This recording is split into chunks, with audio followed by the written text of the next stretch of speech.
आज के इस वीडियो में हम बात करने वाले हैं करंट डेंसिटी पे। करंट डेंसिटी फिजिक्स के पॉइंट ऑफ व्यू से एक बहुत ही इंपॉर्टेंट टॉपिक है और आप समय के साथ साथ ये जान पाएंगे कि करंट डेंसिटी को जो मुकाम हासिल है फिजिक्स में वो करंट को नहीं हासिल है। हायर ऑर्डर फिजिक्स में करंट डेंसिटी का वैल्यू करंट से ज्यादा होता है। जो इक्वेशंस डिराइव किए जाते हैं वो करंट के पॉइंट ऑफ व्यू से नहीं बल्कि करंट डेंसिटी के पॉइंट ऑफ व्यू से डिराइव किए जाते हैं, उसके टर्म पे डिराइव किया जाता है। जैसे कि एक सिंपल एग्जांपल मैं आपको अगर बताऊं तो हम ओम्स लॉ जो जनरल फॉर्म में देखते हैं वो ये है कि V is equal to I R. यहां पर V है एक कंडक्टर के अक्रॉस दिया हुआ पोटेंशियल डिफरेंस, I है उसके थ्रू जो करंट फ्लो कर रहा है और R है उसका रेजिस्टेंस। लेकिन ये अगर फंडामेंटल लेवल पे देखें तो ये इतना स्ट्रांग नहीं है फिजिक्स के पॉइंट ऑफ व्यू से, बल्कि इसी का एक दूसरा जो फॉर्म है, सेम स्टेटमेंट का जो दूसरा फॉर्म है वो ज्यादा पावरफुल है। वो ये है कि current density is equal to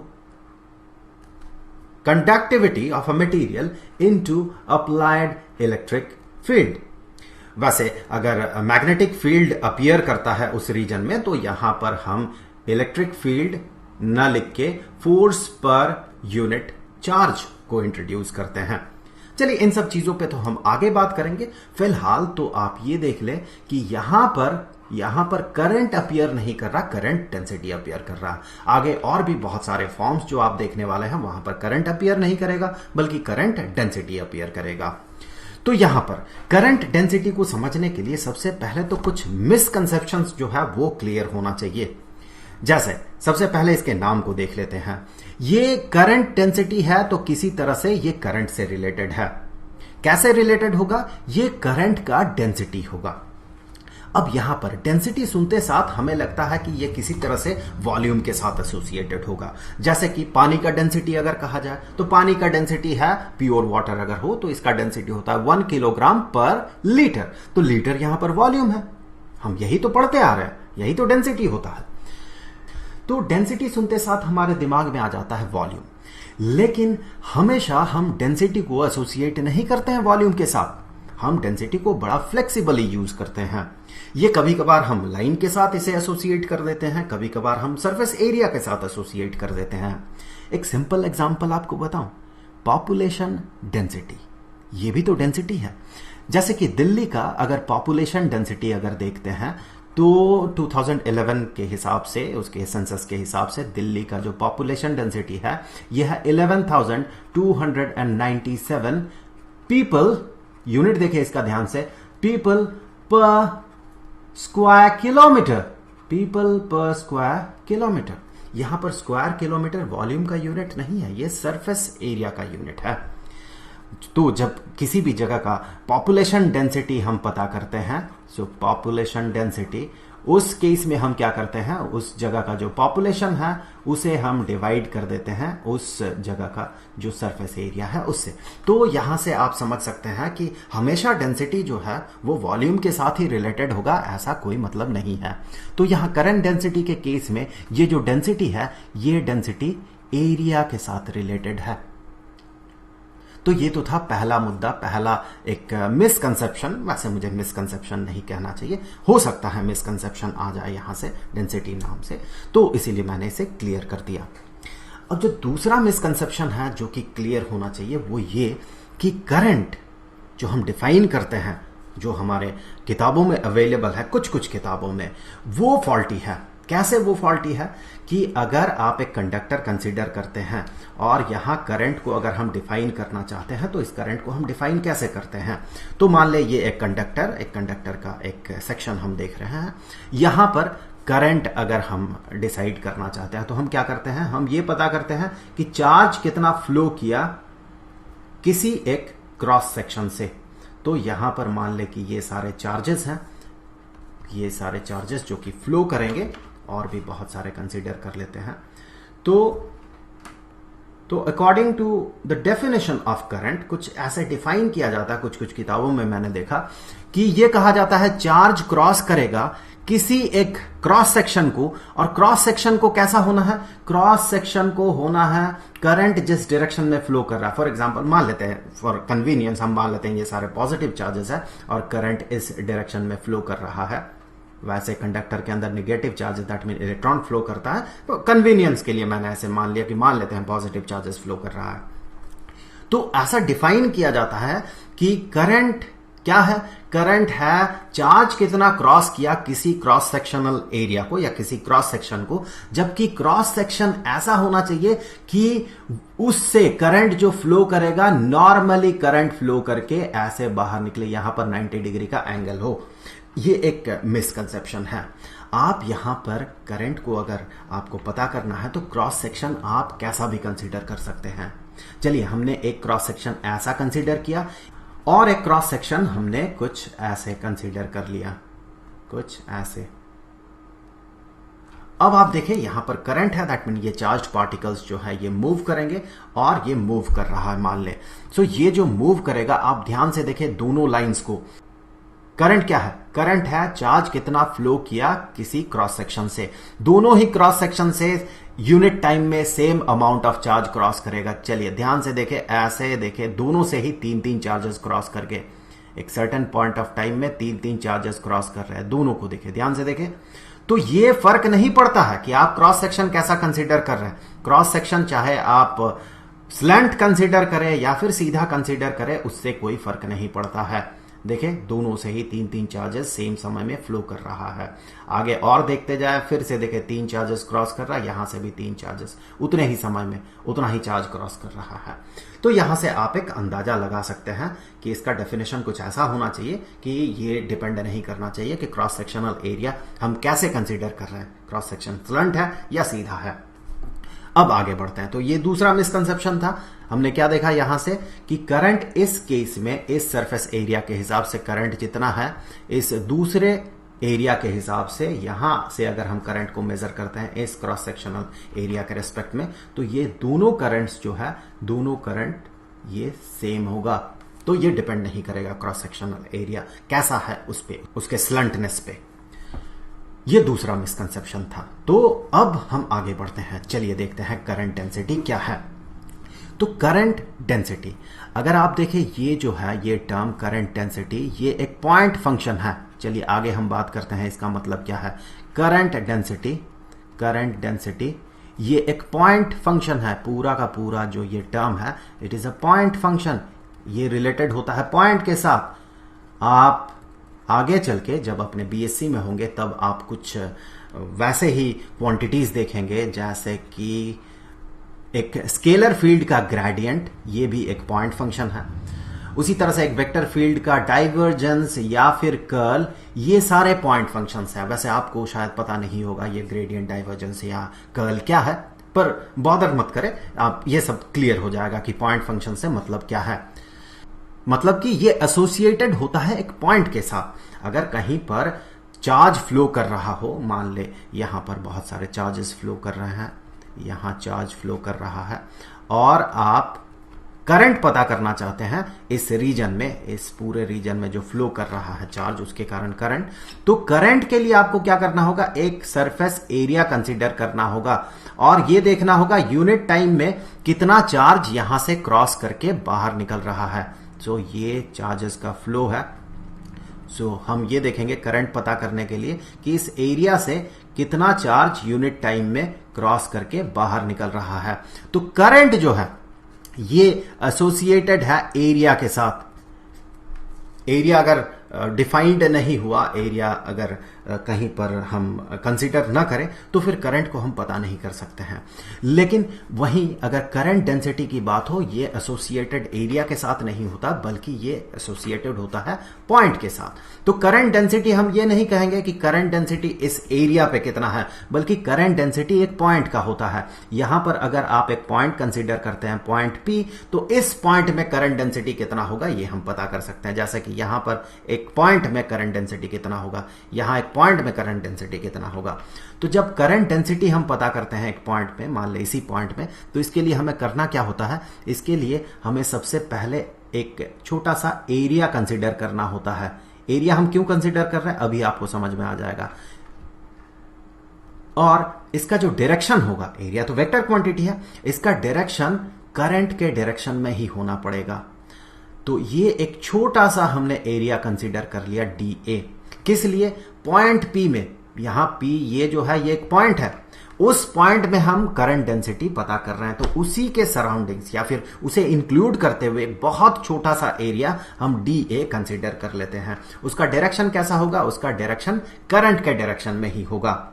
हम ऐसा क्यों कर रहे हैं? क्योंकि जब तक एरिया डिफाइंड नहीं होगा तब तक हम करंट पता नहीं कर सकते हैं, इसीलिए हमें ऐसा करना पड़ा।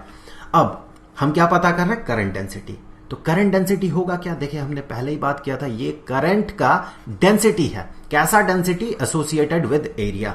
तो अब इस छोटे से एरिया में, डी ए एरिया से जितना करंट पास कर रहा है, तो यहां से कुछ चार्जेस पास करेंगे। तो यहां से कुछ चार्जेस पास किया, यूनिट टाइम में कितना, जितना भी पास किया उसके कारण जो करंट हुआ वो डी आई करंट हुआ। Associated with this very very small area, infinitesimal area. वो एरिया कैसा है? वो एरिया इंक्लूड करके रखा है इस पॉइंट पी को, जिसमें हम करंट डेंसिटी पता करने वाले हैं। अब यहां पर इस पी पॉइंट में जो करंट डेंसिटी होगा, करंट डेंसिटी को हम जे से डिनोट करते हैं। और ये करंट डेंसिटी जो है ये एक वेक्टर क्वांटिटी है। तो उसका जो मैग्नीट्यूड है करंट डेंसिटी का, वो इस केस में कैसा होगा? ये बराबर होगा जितना करंट फ्लो किया इस छोटे से रीजन से, छोटे से एरिया से, डिवाइडेड बाय उसका जो एरिया है वो। दैट मीन यह है करंट पर यूनिट एरिया। और यहां पर शर्त क्या था कि जो एरिया हम कंसीडर करेंगे उस एरिया का जो डायरेक्शन होगा, यहां पर ये जो इसका डायरेक्शन है, ये डायरेक्शन, इसे अगर नाम दे दे एन कैप, तो ये डायरेक्शन बराबर होगा करंट के डायरेक्शन के। सो ये अलोंग, ये जो डायरेक्शन होगा एरिया का एज वेक्टर, वो होगा अलोंग द करंट। तो यहां हमने जो देखा, ये जो फॉर्म है, ये फॉर्म करंट डेंसिटी का मैग्नीट्यूड बताता है। दैट मीन ये स्केलर फॉर्म है। सो ये सिर्फ हमें मैग्नीट्यूड बताएगा करंट डेंसिटी का, लेकिन करंट डेंसिटी तो वेक्टर क्वांटिटी है। तो यहां पर आप ये जान ले कि करंट डेंसिटी का जो डायरेक्शन होता है वो करंट के डायरेक्शन में ही माना जाता है। तो यहां पर एज वेक्टर हम कह सकते हैं कि current density is equal to उसका जो मैग्नीट्यूड है, जो हमने पता लगाया है, d I divided by d A. इसके साथ, ये तो इसका मैग्नीट्यूड है सिर्फ, इसके साथ जो इसका डायरेक्शन होगा उसे अपेंड कर देना होगा। इसका डायरेक्शन क्या होगा? यहां पर देखिए इसका डायरेक्शन जो करंट का डायरेक्शन है वही होगा। सो यहां जो करंट का डायरेक्शन है, जैसा कि हमने बात किया था, वो बराबर होगा किसके? एन कैप के साथ। ये एन कैप क्या था? ये एन कैप डी ए का ही डायरेक्शन था। डी ए जो कि इनफाइनाइटेसिमल एरिया वेक्टर था, उसी का डायरेक्शन है। हमने पहले ही बात किया था इसका डायरेक्शन कैसा होना चाहिए? एज वेक्टर इसका जो डायरेक्शन होगा, जो कि एन कैप है, वो कैसा होना चाहिए? वो अलोंग द करंट होना चाहिए। तो यहां पर हम कह सकते हैं एन कैप करंट जिस डायरेक्शन में फ्लो कर रहा उसी डायरेक्शन को इंडिकेट कर रहा। तो यहां पर हमें अपेंड करना होगा ये डायरेक्शन। तो अब ये हो गया इसी का वेक्टर फॉर्म, करंट डेंसिटी का वेक्टर फॉर्म। हम ऐसा फॉर्म कब यूज करते हैं? ये जो स्केलर फॉर्म अगर इसका देखें, तो ऐसा फॉर्म हम कब यूज करते हैं? जब करंट डेंसिटी अलग अलग पॉइंट पे वैरी करे। जैसे कि इस पॉइंट में करंट डेंसिटी अलग अगर हो, इस पॉइंट में अगर करंट डेंसिटी का मैग्नीट्यूड अलग हो, इस पॉइंट में अगर करंट डेंसिटी अलग हो, तब हम एक छोटा सा एरिया के साथ या हम एसोसिएट करते हैं करंट डेंसिटी को। वैसे करंट डेंसिटी एक पॉइंट फंक्शन है, लेकिन अगर हर एक पॉइंट में करंट डेंसिटी सेम हो, उस केस में हम क्या कर सकते हैं? चीजें सिंपल हो जाएंगे। अगर मान ले कि एक ऐसा कंडक्टर है, इस कंडक्टर के अंदर, ये कंडक्टर है एक मान लेते हैं, और यहां से करंट का फ्लो होगा। सो यहां से करंट का फ्लो हो रहा है, कुछ ऐसा करंट का फ्लो हो रहा है कि हर एक पॉइंट में जो है करंट डेंसिटी सेम है। तो ये एक कंडक्टर है, एक बार है मान ले। यहां हम एक क्रॉस सेक्शन कंसिडर कर लेते हैं करंट पता करने के लिए। तो ये एक क्रॉस सेक्शन है, और यहां अगर हर एक पॉइंट में करंट डेंसिटी सेम होगा, दैट मीन यहां से जिस डेंसिटी से करंट का फ्लो हो रहा है, यहां से जिस डेंसिटी से फ्लो हो रहा है, या फिर कहें करंट डेंसिटी जो है हर एक पॉइंट में अगर सेम है, तो यहां पर सिंपली हम कह सकते हैं, चूंकि ये वेरिएबल नहीं है, ये कांस्टेंट है करंट डेंसिटी, और जो पूरा का पूरा करंट फ्लो कर रहा है यहां से, ये करंट अगर आई हो, तो हम सिंपली ये कह सकते हैं कि करंट डेंसिटी जो है ये बराबर हो जाएगा जितना करंट फ्लो कर रहा है इस क्रॉस सेक्शन से, जिसका कि एरिया मान ले ए है, so current divided by area, क्योंकि हर एक पॉइंट में तो ये कांस्टेंट है। सो ये जो वैल्यू आपको देगा वो हर पॉइंट में करंट डेंसिटी का वैल्यू होगा। अब यहां से अगर आप देखते हैं कि करंट डेंसिटी जो है इसके साथ करंट का रिलेशन जो कि ये है, ये तो इसका स्केलर फॉर्म है, तो यहां से आगे हम ऐसा कह सकते हैं कि जो करंट है ये बराबर होगा current density into surface area के। अब देखिए ये जे जो है करंट डेंसिटी ये एक वेक्टर क्वांटिटी है और सरफेस एरिया भी फिजिक्स में हम वेक्टर क्वांटिटी की तरह ट्रीट करते हैं। तो दो वेक्टर क्वांटिटीज का ये प्रोडक्ट है, दैट मीन ये या तो डॉट प्रोडक्ट होगा या फिर क्रॉस प्रोडक्ट होगा। ये डॉट प्रोडक्ट होगा या क्रॉस प्रोडक्ट होगा, इसे पता करने के लिए हम क्या करेंगे, रेफरेंस लेंगे इसी का।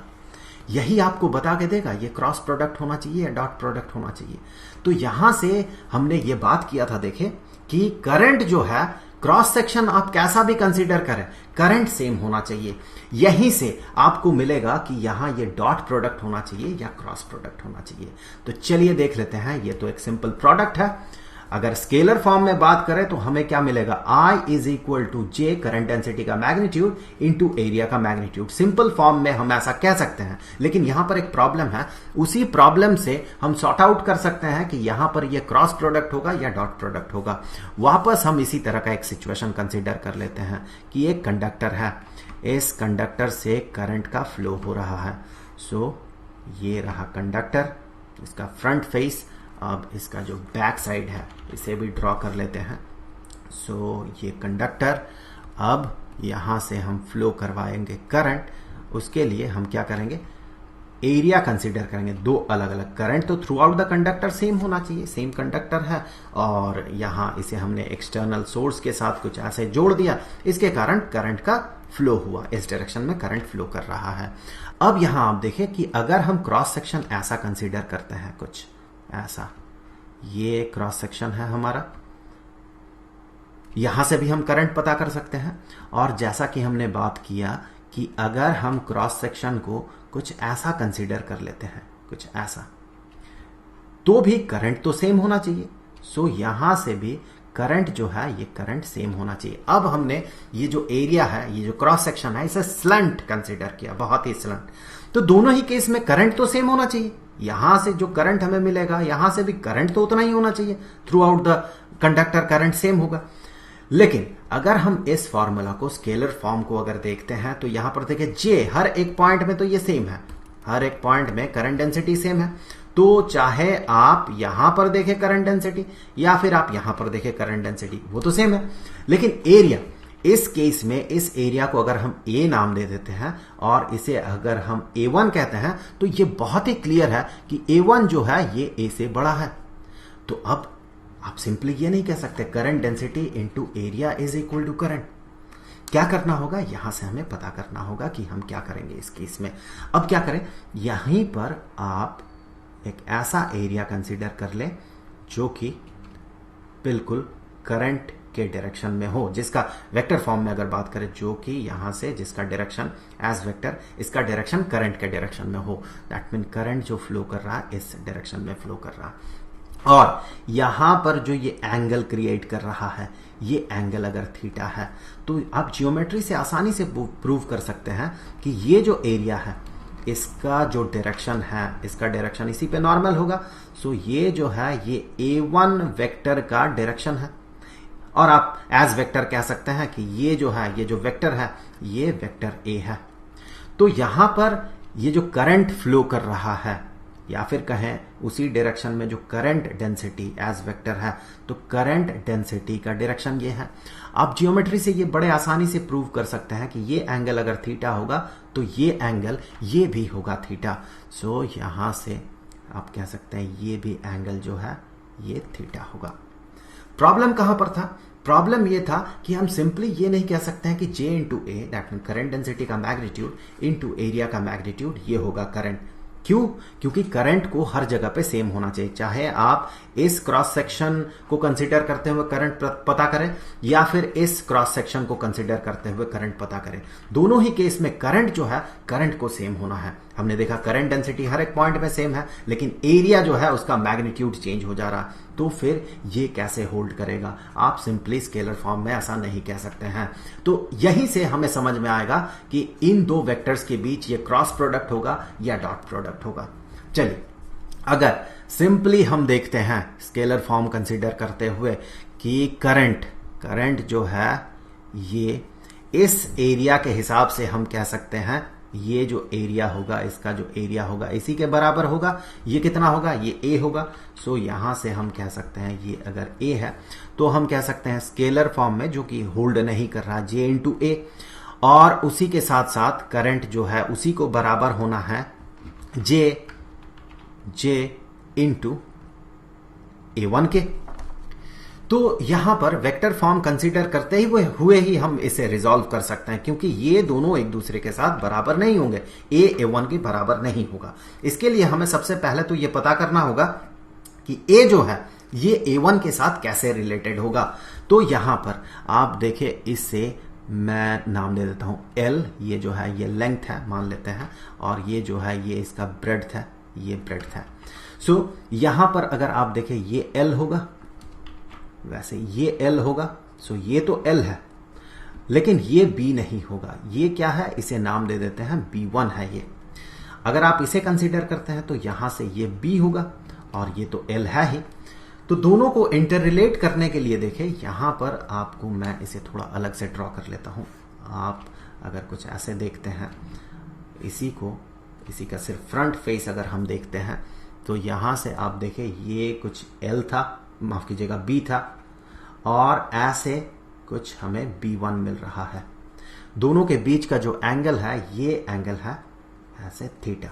L तो दोनों के लिए सेम होगा, चाहे आप इस एरिया को कंसीडर करें या फिर इस स्लैंट एरिया को कंसीडर करें। ये जो पार्ट है जो कि L है, मैं थोड़ा डार्क कलर यूज करूं, ये जो पार्ट है जो कि L है दोनों के लिए है, कॉमन है। लेकिन B एक का ब्रेड्थ है तो B1 दूसरे का ब्रेड्थ है। तो यहां B और B1 के बीच रिलेशन के लिए देखिए, आप इस ट्रायंगल को अगर कंसीडर करते हैं, ये वाला ट्रायंगल जो कि एक राइट ट्रायंगल होगा, यहां पर राइट एंगल बनेगा। तो यहां से आप बड़े आसानी से कह सकते हैं कि cosine of theta is equal to B divided by B1।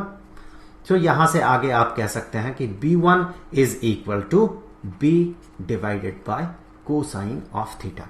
तो ये तो रिलेशन मिल गया आपको B1 और B के बीच। यहीं पर अगर आप इसके साथ L को मल्टीप्लाई कर देते हैं तो आपको क्या मिलेगा? देखिए B1L जो है, ये जो है आपको एक रेक्टेंगुलर सेक्शन जो मिल रहा है, जो स्लैंट एरिया है, इस स्लैंट एरिया का या फिर जो स्लैंट क्रॉस सेक्शन है उसका एरिया।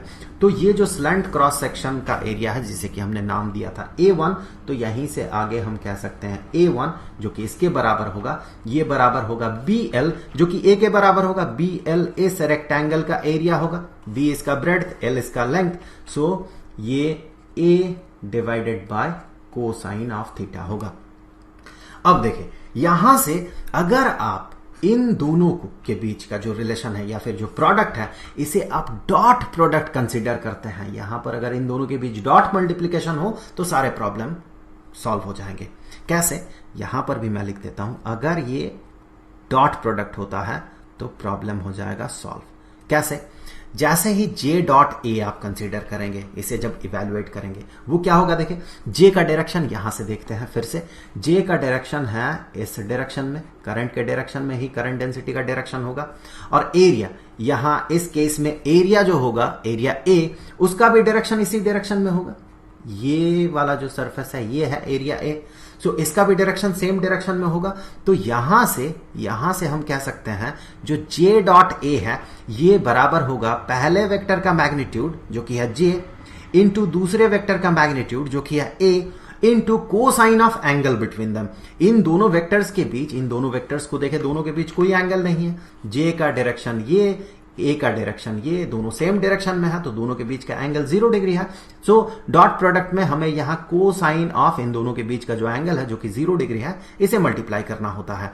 ये कितना होगा? Cosine of 0 is equal to 1। तो उसे मल्टीप्लाई करे ना करे कोई फर्क नहीं पड़ता है। तो यहां से आपको मिला ये बराबर हो गया JA के।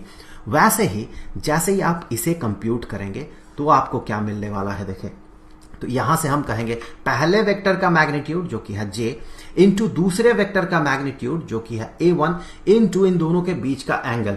यहां हमने पहले ही देखा था कि j का डायरेक्शन है ये और a का डायरेक्शन जो है a1 का, माफ कीजिएगा, a1 का डायरेक्शन जो है ये है। दोनों के बीच का जो एंगल था ये एंगल थीटा था। सो यहां पर कोसाइन ऑफ थीटा हमें मल्टीप्लाई करना होगा। सो हमने मल्टीप्लाई कर दिया कोसाइन ऑफ थीटा। अब देखिए a1 a divided by cosine of theta है। सो यहां से आगे हम ये कह सकते हैं ये बराबर हो जाएगा j इंटू a1 की जगह हम कहेंगे a divided by cosine of theta, और ये वाला कोसाइन ऑफ थीटा जैसे ही हम मल्टीप्लाई करेंगे तो हमें ये दोनों मिलेगा कैंसिल होते हुए, और ये बन गया j इंटू ए। आप ध्यान से देखें यहां भी ये j इंटू ए है। सो अगर हम इन दोनों के बीच का जो प्रोडक्ट है इसे हम डॉट प्रोडक्ट कंसीडर करते हैं तो हमें मिलेगा क्रॉस सेक्शनल एरिया जैसा भी हम कंसीडर करते हैं, चाहे वो सीधा हो या स्लंट हो, दोनों के बीच का जैसे ही डॉट प्रोडक्ट हम परफॉर्म करते हैं दोनों हमें सेम वैल्यू देता है, दैट इज इक्वल टू जे ए। और ये होना भी चाहिए क्योंकि हमने देखा था करंट जो है ये क्रॉस सेक्शनल एरिया कैसा है, चाहे वो स्लंट है या सीधा है, उससे फर्क नहीं पड़ता है उसे, दोनों ही केस में इसे सेम होना पड़ता है। तो इसी लॉजिक से हम कह सकते हैं कि इन दोनों के बीच का जो प्रोडक्ट होगा ये डॉट प्रोडक्ट होगा। So current is equal to current density dotted with area vector.